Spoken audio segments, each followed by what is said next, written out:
আমি আপনাদের আবারও বিনীত অনুরোধ করতেছি, আরাফাত কোথায় আছে আমরা জানতে চাই। 24 ঘন্টার মধ্যে জনগণ এদেরকে যদি না আসে, আমি প্রেস ক্লাবের সামনে কিন্তু মানববন্ধন করবো।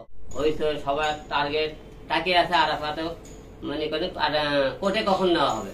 সন্ধ্যের পরে আমরা একটা গুজব শুনতে পারলাম যে আরাফাত ধরা পড়েনি। এই নাটকটা কেন করা হলো আমাদের সাথে আমরা জানতে চাই।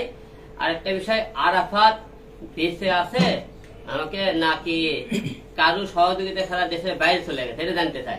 আরাফাত যদি বেঁচে থাকে তাহলে আমরা 24 ঘন্টার মধ্যে আমরা বাংলাদেশের মানুষ গণমাধ্যম এবং জনতার সামনে দেখতে চাই। এবং না হলে আমরা বুঝবো আমরা একটা গোপন সূত্রে খবর পেয়েছি আরাফাতে কিছু পুলিশের লোকজনে দেশের বাইরে পার করে দিয়েছে, অনেকে বলতেছে আবার পার্কে দেওয়ার চেষ্টা করা হইতেছে। তাই তো না হবে এত যাকে নিয়ে মনে করেন লোকজনের